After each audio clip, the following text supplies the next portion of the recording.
What's up, everybody? Thralls here once again. I'm Necrotic Nick. I'm Jammin John. And we have a live show review. We haven't done one of these since, what? Since the last time we did one of these. Yeah, well, in terms of like official video, like MDF, but... No, we did a live review for something. Well, I mean, we did a live stream. I don't know. For something, I don't remember what we saw. Main point, we go to a lot of shows. We forget a lot of shit, but we didn't want to fucking miss this one because this was a really fun one and honestly my first trip to somewhere ever. Yeah, so pretty much what it boils down to, Nick and I were going to go see Sadistic Ritual in Detroit. Last Friday? Yep. And then Nick messaged me the day of that show and he said, hey, do you want to just go to Indianapolis? In Indianapolis, it was the Heavy Hell Festival. Apparently this is the third year running. Our buddy Dustin, the drummer of Demericus, throws this event every year. And he had been posting it on Facebook quite a bit. And we saw that Sadistic Ritual was in Indianapolis. And so we were like, fuck it, man, let's go to a fest. There were 18 bands on the bill. And I think it was like $40. And so we were like, fuck it, let's go to Indianapolis. So Saturday morning we left about 11 a.m. and drove to Indianapolis. Yeah, that's a long fucking drive. For us, it's about a 3.5 hour trek, although Nick drives like the wind. And while we got there in 3 hours, we got home in 2. I don't know how that happened. Time warp or something. I certainly wasn't speeding. I obey all traffic laws and regulations. Yes, I don't know how it happened unless the roads were they were kind of rain slicked on the way home, so maybe I slicked my way there. An additional slick thing. But yeah, piled into the Toyota and went to Indianapolis. And getting there, we kind of checked out this whole setup, which the venue itself is very interesting. I believe it was an old soap factory in the 50s, and they retrofitted it. It has a pizza restaurant, a venue, and then the outdoor venue too, which is this nice little outdoor area with some pallets. And it has like the feeling of like a local show, like a nice small show, but also a festival. And dude, it was a fucking blast. It's pretty legit. So yeah, not only was it a venue, an outdoor venue, and a pizza joint, but they also had a brewery attached to it. So I mean, a one-stop shop, honestly. Yeah, I mean, I don't really drink anymore, neither does Nick really. But I mean, it was cool because they had beers that were kind of catered to the festival too. The Dismemberment, the IPA. I don't know. I didn't really look, but I saw that the names they had for the beers were kind of in conjunction with what was going on. Yeah, we didn't get there until about 2 o'clock. The show itself started at 1 o'clock, so we were only about an hour, maybe an hour and a half off. The first band we saw was Bastard. I think they were from St. Louis, kind of blackened heavy metal, lots of Motorhead and Venom, Sleaze, and D-Beats. I mean, it was a lot of fun. They pretty much were a good pace setter for where we're getting, because we're going to get a lot of fucking rowdy, fast bands. Yep. And yeah, they absolutely fucking whooped ass. They were just a good fucking opening band, just kind of crusty and filthy sounding, just like Motorhead worship. I fucking dug it. Yeah, the sound was really good, especially for the outdoor venue too. I've seen shows at outdoor venues where it's meh on sound. Same. But they had a nice little setup going on. I would guess that there were probably, I don't know, 200 people there at one time, maybe a little bit more than 200. There were merch tents outside. Yeah, you had like vendors doing different stuff. Like they had people doing like rugs with like different pictures on it. I could have sworn I saw like Pinhead from Hellraiser on a big throw rug, the Predator, and then like, you know, King Diamond and shit like that. Like that was pretty cool. Different kinds of shirts, like, you know, reprints of stuff. We also had Morbid and Miserable Records, which is based out of Toledo. They had their own little tent there with, that's who that guy was. Yeah. I knew I recognized that dude. Yeah, that's okay. And God, what else? I mean, they had pretty much, you know, every band had their own little booth. They also had the main festivals, you know, little hub too. And then they had Wise Blood Records. I think they sponsored part of the bill. So we made it through Bastard, and then Jesus Wept took the stage. I'd actually never heard of these guys. Jesus Wept, at least to me, would be a Suffocation reference. I'd actually played these guys for you. Like I showed you the album, the EP they just recently put out. Very like carcass worship except with hardcore. And man, the frontman has like a Riley-like vibe from Power Trip, but man, groovy, heavier than hell, great fucking riffs. Like there's some seriously good melodies, just heavier than hell. I absolutely loved that set. It was one of my fucking highlights. Well, it was the Heavy Hell Festival, so I mean, expect heavy. Makes sense. This is also where we ran into one of our buddies here on YouTube, Metal Viking 82. He actually heard we were showing up there. I was like, oh my god, we get to fucking hang out with the Thralls guys. And I don't think anyone's that excited about it. Yeah, I don't. He hadn't met us yet, so, you know, that's okay. There's plenty of time to disappoint him. Yeah, we hung out. He was super stoked to meet us. We were super stoked to meet him. I mean, we've been following this dude, you know, probably just as long as he's been following us. Yeah. If not a little before Thralls started, but... yeah, Ryan's been around since the early stages of Thralls of Metal, so it was awesome to meet him. Yeah, he actually gave me a CD, which I'm going to save as a surprise for the collection update that it'll be in. And yeah, it was just good to just sit back and bullshit with a fellow YouTuber, talk YouTube stuff. And I mean, the talking was kind of random because the way that the whole festival was set was as soon as one band was done, the next band was outside. So you just constantly going back and forth. Constantly back and forth. I mean, kind of like MDF, but just on a smaller scale. Yeah. Just a lot of back and forth, because right after Jesus Wept got off the stage, we went outside and saw Molder. Molder, just solid, greasy, dirty, filthy, old school death metal. I just went over their new album not too long ago. It's just old school death metal fun. Like, just campy, over the top, gore stuff. I mean, who doesn't love that shit? They put on a killer fucking set. They were a lot of fun. Mm-hmm. Yeah, they played a lot of stuff off the new album, which was, you know, I dig that fucking new album. I know I give it like a 3, but it's a strong 3 bordering on a 3.5. Yep. It's just a fun fucking album. Like, how do you not love fucking riffs and D-beats? We got our fucking fill of them at this fucking festival for 100%. damn sure. And then right after that was Throne. Now, Nick and I have already seen Throne Multiple times. And we decided that we were going to check out the merch area, so we went around and, I know you're shocked, right? Went around and bought merch. Who buys merch? Who buys merch at shows? I don't have a whole fucking closet full of shirts and a part of a room and part of another room, and yeah, I don't have shirts. No, that's ridiculous. But yeah, we bought some though. So during our little merch tour, of course the band Wraith was there, and as you know, we are Wraith fans anyway. We ran into Jason from Wraith and had a nice long talk with him. Killer dude. Dude, solid dude. I had a great time, Jason. It was great to meet you. Yeah, we bonded over our love for Cephalic Carnage. So. That was fucking great, man. Dude, Xenosapien, man, Hell Anomalies was like probably the original one that I really got into. Yeah. But yeah, dude, that band's fucking fantastic. And we were just talking about just how wild and crazy they were. And we told them about how we saw them in MDF and the insane performance they fucking put on.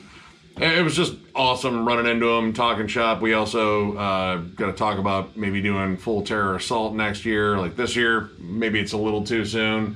But the lineups been looking like a lot of fucking fun. Yeah, dude, the lineups look insane, and kind of like we said, had we not gone to MDF and dropped as much money as we did at MDF, Full Terror Assault probably would have been a thing that we would do. In the future, it's definitely looking pretty good. Yeah, for us. We actually ran into the promoter too. Yep, the promoter. Tony, and yeah, dude, he solid dude too. Like, we talked shop there too, and it was just great running into people there. Like, there were a lot of people who just wanted to chat and talk about metal, and I love that at shows. Yep. Like, you know, yep. As long as it's a band on that I'm like not super intently focused on, I'm always down to chat metal. So after we got done with merch, we caught Green Druid with the lead singer that looks like Michael Cera. Yep. He actually commented on the review we did because, I mean, his picture on the archives is priceless. Like, I hope he didn't change it. I still have it saved on my computer, so that's the one I'm putting up there. But if he's changed it, go back to that one because it's fucking great. But yeah, they were kind of the lone stoner doom act on there, and they just brought the sludge and the slow. I loved it. Oh, dude. Yep. Droning riffs, big, fuzzy fucking bass. Like, dude, this thing... Oh, you could feel it in your chest, dude. Every time he'd hit a low note, it was just... Amazing. Killer band live. I strongly recommend seeing that. If you're like a big fan of Monolord, you're probably gonna like Green Druid. There's like a little bit more screamy vocals occasionally, but it's that same fucking vibe. Next up was the heavy, hard-hitting, oh my god, Yatra from Ocean City, Maryland. God, Dude. for a 3-piece band, dude. Yeah. I just Heavy. went over their new album and a collection update, and honestly, I stick by what I said. It's like if High on Fire went to straight up death metal. Oh my god. Like, you can tell that they had sludge in their background because I believe everything up until this new album was more sludge metal. That guitar tone is so goddamn thick. Heavy fucking bass. The drums are pummeling. Dude, the drums are fucking amazing. In fact, he, while the guitarist was tuning, he played a little drum solo, and he did really well. I mean, they brought it. I have become a huge Yatra fan, especially after seeing them live. So. That new album's disgusting. Like, Yep. it is relentlessly paced and so damn heavy, and that was pretty much their set. Like, I couldn't tell you if they played anything off of the older stuff, but I think they've pretty much embraced being a death metal band now, and you should, because holy shit, you're fucking good. Like, dude, it's just so fucking heavy. I fucking loved it. Ugh. Next up, after that, we went back outside and saw Escuela Grind. I was not familiar with them at all, but this is, I guess you could call it like a death grind band. Like, I heard a fuck ton of, Mortician-style riffs, blast beats. Like, it was heavier than hell. The front woman had unbelievable energy. Like, I thought she was gonna, like, fucking jump off the stage and spin kick someone in the fucking And face. she was so short.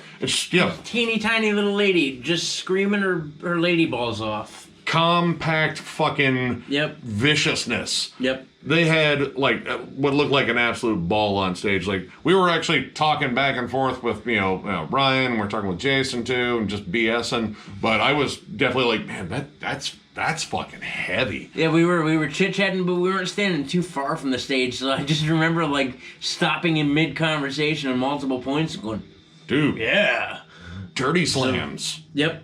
But I looked at their merch too, and I thought about getting a shirt because I think one of their shirts, it was themed after Akira, which is like one of my favorite fucking animated movies ever. Like, it's way up there. I think by that point I had already spent most of my fucking money though, because I went through merch pretty quickly. You will see.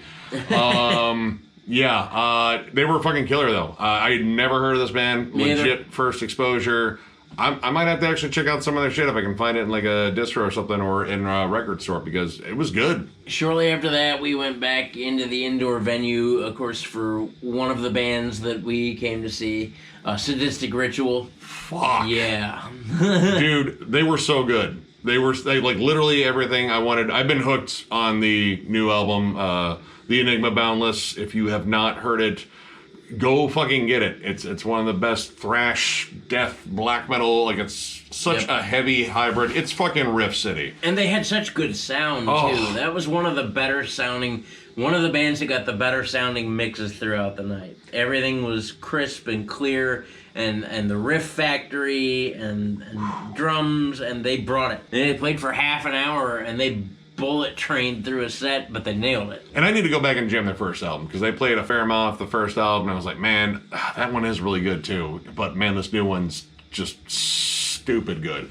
But yeah, this was one of my main draws for the show. Like, we wanted to go see them, the day before, but I was like, we can see them and a bunch of other killer bands too. So a little bit more gas money. Let's do it. So when you do reviews that you don't necessarily prep for, we skipped a time on here, and that's my bad because I'm old and sleepy. Wraith played. Out of all the bands we forgot. Yep, out of all the bands we forgot, and because we fucking love Wraith. So Wraith played. Dick kicking fucking thrash, dude. Yep. I love those guys. If anything, it reminds me more of like Power Trip. Yep. But Toxic Holocaust. Yep. Like, let's get down to these fucking riffs. Let's get down to fucking getting people moving. They had great fucking energy. Like, That's what I think of in terms of like thrash. Like Oh, they for sure. have this old school fucking sound, and it's all about like now let's get bodies fucking moving. Even though the pit was essentially a bunch of rocks. Dude, the room for the pit was probably no bigger than the room we're in now as far as like lengthwise. Yeah. This is probably about the size of the stage. And in the front of the stage, right before it goes up a hill, there's gravel. There's giant fucking rocks, and that's where the pit is. And Expert level. like, yeah, you gotta be really good at what you do. Have some great balance, because there were a couple people that ate shit directly into rocks. But that was the pit, and they pitted for Wraith. Yeah. Oh no, they went fucking nuts for Wraith. I mean, there were people like right up in front of them. It was fucking awesome. Played a couple of my favorites off the new album for damn sure. I actually got a copy of their second album, which I've been missing. I was so happy to finally pick this one up because I've been talking to Jason. I was like, dude, do you have any copies? I was like, oh man, I'll have to fucking look around because, man, if you go on Discogs, they inflated the fucking price like a motherfucker on there. But yeah, dude, it's just awesome to finally have this. After that little detour of things we forgot, so shortly thereafter, a storm rolls through the area, some rain, and so they decided to cover the outside stage, which squished the remaining bands kind of together. They ended up going a little bit out of order. Withered was scheduled to play next, but instead of Withered, they just had another show on the inside venue. They let Obscene play. Obscene fucking whooped ass. Like, if you were ever curious what like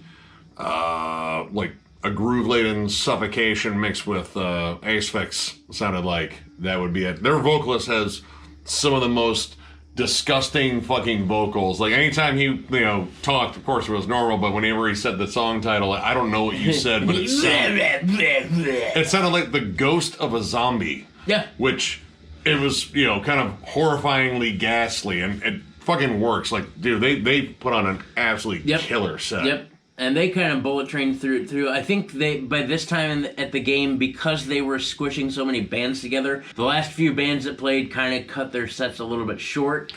But I don't have any complaints, dude. Yeah. Obscene whooped ass. Fucking killer. So after Obscene plays, the weather starts to clear, and so Withered takes the stage outside. And we saw Withered. We've seen him twice. a couple times now. Once with Suffocation and Morbid Angel. And once with Blood Incantation. Blood Incantation and Primitive Man. Withered is a spectacular act. If you've never seen those guys, dreary, please go see those guys. Dark, kind of depressive, sludgy death metal, a little bit of black metal in there, sludge. Like, it's dark. Yep. It is a dark fucking listen, but they're fucking damn good. Dark and hefty. And so midway through Withered's set, the headliner band for the inside stage, of course, one of the bands that I love and have seen quite a few times, but haven't seen in a lot of years, Demiricus, was sound checking during Withered, so we decided that since we've already seen Withered a couple times, and it's been 17 years since I've seen Demiricus. This is the first time for me. Yeah, that we were going to go inside, and, like I've said before, those guys have been longtime friends with me over the years, so it was excellent to run into those dudes. And let me tell you what, all the years that they have been silent and haven't done shit haven't made a difference because those guys whoop ass live. I think they've gotten heavier. Yep. I have their first two albums, Hellbound and Poverty. They're both heavier than hell. This new stuff is flat out visceral. And man, dude. Dark and gritty, and dude, those riffs, man. Those riffs move a mile a minute. It's flat out like a death thrash, I would say. Like it is a nice balance between the two styles there, and it's like the ugliest aspects of both. It's just fucking biting and snarling and unreal. Yep, loved every minute of it. Thank you guys and of course Dustin, the drummer of Demiricus, was the one who threw the show. Man. Much thanks to you, dude. And so Demiricus gets off stage and everybody trots outside for the headlining act of the night, Midnight. Oh, fucking bring it. Dude. If you've never seen Midnight, you're doing yourself a disservice. Midnight is a fucking party. It's a party with like a fucking altar and fucking keggers going on. Like it's just ridiculously fun, fucking riffy, old school like Venom worship, Motorhead, maybe a little bit of Dark Throne, some Judas Priest. Your fucking old school record collection on display and with hoods and fucking inappropriate humor. Yep. Like, that's exactly what I wanted.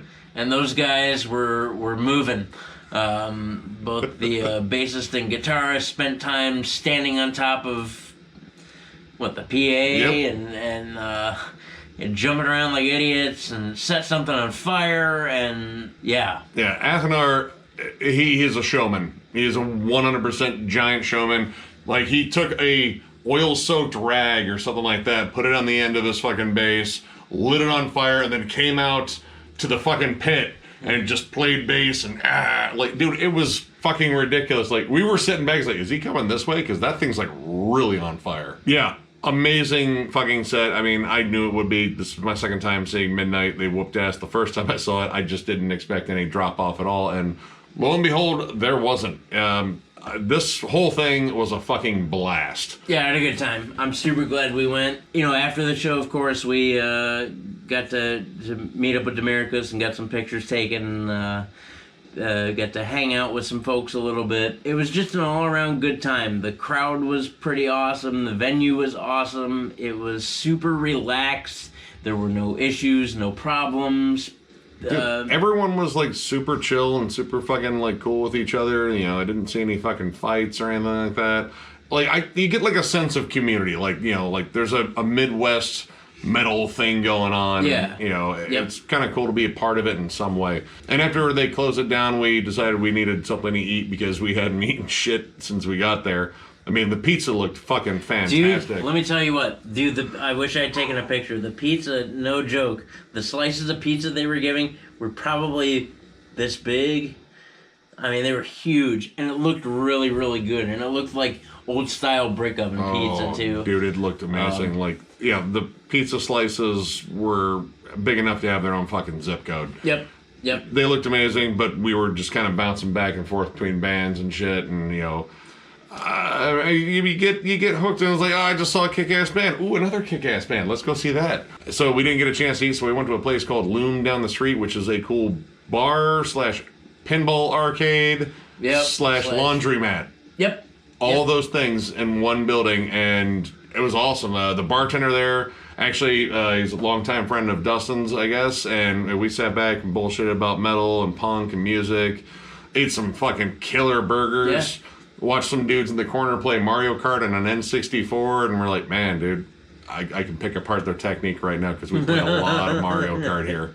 We played tonight, and I lost my ass because he's a dickhead. Oh, I am the devil incarnate when it comes down to Mario Kart on Wii. But after that, we beat feet home, and we did go kind of fast. I don't know. I didn't see any cops. I was, so I just drove. And man, I gotta tell you, dude, like, driving through Indiana at night, man, their highways are dark. Yeah, you guys don't light your roads. No. Like at all. They're just kind of seeing the reflections off the orange cones because they like road construction as much as Ohio does, apparently. I don't know. I think Ohio's got them beat. Well, there was a lot of road construction, but I think Ohio's got them beat since our state flower is the orange barrel. Yeah, it's in full bloom right now, too. It is, too. Fuckers. So we did allude to spending money and buying merch, and this is the part where we show you all the shit we got. So, John, would you like to lead us off? I'll lead us off. All right. Got this sick obscene shirt. It is very obscene. It's obscene. Look at how obscene that is. Look at the obscenities on there. That album is absolutely amazing, too. Actually, both their albums. Their new one's fucking killer, too. Yep. That's a sick shirt. Yeah. Dude, killer one. I also got an obscene shirt, but since we were both buying obscene shirts, I wanted to make sure I got a different one. So I got this wonderful one that says Shrew's Nest on it, and that Shrew's Nest is fucking filthy. Yeah, there's a lot of stuff going on there. That's pretty gross. Like she made a nest inside of a fucking thing-infected skull or something like that. I mean, why wouldn't you make a nest in a thing-infected skull? Really, that's obscene. It's pretty filthy. But yeah, killer fucking shirt. And then next up, of course, it's something that Nick found. It was in the reprint thing because I searched through most of them and I didn't see anything initially. But then Nick said that he saw something, and so we both ended up buying the same shirt. But I don't give a fuck because I now own a Bloodbath shirt. I've been wanting a Bloodbath shirt for forever. Unblessing the Purity, dude. This is a sick shirt. This is like the best EP. Yep. Oh, dude, it's one of my favorite EPs of all time. I can't wait to wear this shirt all the time. Yeah. It was there. It had to be bought. And then last but not least, you may have seen me wear this in a review recently when we did Horns and Hooves, just because I gotta support my boys in Demericus. I got a Demericus shirt. I was out of money by the time I got to their booth. Sorry, guys. I'll buy something off the Bandcamp. Yep, and I have 2 other Demericus shirts, but they don't fit anymore because I'm fat. So, here we go. Love it. The other one that I saw at the little reprint booth, I already have a Nyla shirt, and it's essentially this too, but this one's in red. So that was my reasoning, because, this is proto-entombed, and all things entombed are pretty much awesome. So, yeah, I had to get this one. And then had to snag a Sadistic Ritual shirt, because, Jesus Christ, this band is fucking amazing, and I really like the design of this shirt with the sort of collage work on there. It's a little, I don't know, like 70s horror or something like that. Of. I don't know, I dig the design. Their logo's pretty sick and original too. Like, I just dig it. Everything about it. Fucking killer. And then I got one more here for Jesus Weeping, or Jesus Wept. And this is the cover of the EP that I played you. Oh, nice. Yeah, and it's what is it? Psychedelic Degeneracy. Oh my God, check out this EP. I went over it in a collection update. It's awesome. It's like extra groove-laden carcass worship, like necroticism, like very necroticism sounding. And you can't go wrong there. No, you can't, because that album is fucking amazing. But yeah, killer fucking shirt, killer fucking set, killer fucking band. Killer fucking festival. Yeah, dude, I had a great time. I've already heard mention that there will probably be one next year, since this is an annual thing, so we are definitely going back. Yeah. We suggest that if you live anywhere within the tri-state area, by the time this festival rolls through, do yourself a favor and go, because it's probably one of the better festivals to hit this area. Yeah. Hands down. I mean, this was, a day trip for us from Toledo. So, I mean, if you live in, like, Fort Wayne, if you live in the Chicago area, like, this isn't necessarily that far. And the venue is super accommodating. There's great fucking food. There's tons of cool beer. There's tons of cool people. Yep. And tons of cool bands and shit. Like, just go. It's fucking awesome. And we bought our ticket to the door, which means in theory they were a little bit cheaper. So we bought them day of at the door for $40. 18 bands for $40? Are you fucking kidding me? That seems like a steal. Yeah, if you're a bargain hunter and a metalhead. Yeah. Duh. Go to this one. So yeah, that was our trip to Indianapolis. Actually, it was my first trip ever to Indianapolis. So yeah, hell of a fucking start for going to that city. I'd been there once for a family reunion, but this was cooler, right? This was cooler. This was way cooler. So if you enjoyed this video, please give it a thumbs up. And if you are new to the channel, subscribe, because we do stuff like this all the time. We're also on Patreon. If you'd like to help us out there, there'll be a link down below in thrallsofmetal.com. We have a link to our Patreon there, and while you're there, you can actually check out the site and maybe get one of our kick-ass shirts. And of course, thank you all so much for liking, subscribing, running into us at shows and coming up and saying hi. Like, it's all those, small things too. Like, dude, we love that. That's awesome. Yep. It's, just cool running into you guys. Trust me, it blows our minds too. I never thought in a million years. Like, first of all, when we go to shows as Thralls, we don't go to shows to parade around and be Thralls. We go to support bands. So it's super cool. If you recognize us, come up and say hello. We are unfortunately real people. Yeah, I know. we're just as dorky in real life as we are in Thrall stuff, sure. which is also real life. Which is also real life. But so we're dorks, is what I'm saying. Yeah, we're giant metal dorks. So it's kind of endearing, right? But yeah, thank you for every ounce of fucking support, man. It means a fucking lot to us. It does. And with that, we will catch you later.